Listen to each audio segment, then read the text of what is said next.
पंढरपूर शहरातील यमाई ट्रॅकवर आज सकाळी रंगपंचमीचा उत्साह मोठ्या प्रमाणावर दिसून आला आणि यावेळी तरुण बालकांसह अबालवृद्धांनी मोठी गर्दी केलेली होती। तर कृष्णपूजनाने रंगपंचमीला सुरुवात झाली। संपूर्णपणे नैसर्गिक रंगाचा वापर करून यावेळी रंगपंचमी खेळण्यात आली।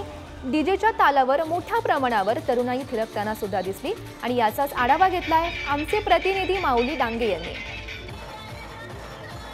पंचमी झाल्यानंतर आज खरं तर विठ्ठलाच्या अंगावर रंग टाकला जातो आणि पंढरपुरात रंगपंचमीला सुरुवात होते।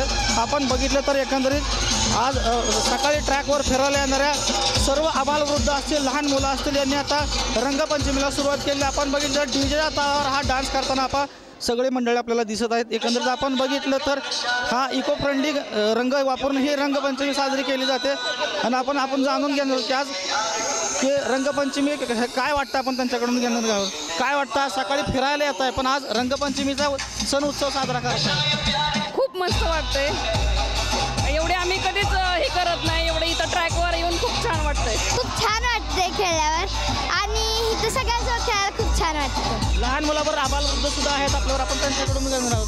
काय सांगाल की आज रंगपंचमीचा होळी साजरा सण करतात? वसंत पंचमीपासून पांडुरंगाला रंगोत्सव सुरू होतो आणि यामध्ये आम्ही गेले 10 वर्ष झाले हा कार्यक्रम घेत असतो। हा चांगला उपक्रम राबवत असून यामध्ये आम्ही यमाई ट्रॅकतर्फे झाडे लावणे, वृक्षारोपण करणे, पाणीपोई असे चांगले उपक्रम राबवून उत्सव साजरा करतात। विठ्ठलाच्या अंगावर रंग टाकल्यानंतर खरं तर रंगपंचमीला सुरुवात होते आणि आज सकाळपासूनच लहान मुलांपासून ते आबालवृद्धापर्यंत रंगपंचमीचा उत्सव सण साजरा करताना आपल्याला पाहायला मिळतोय।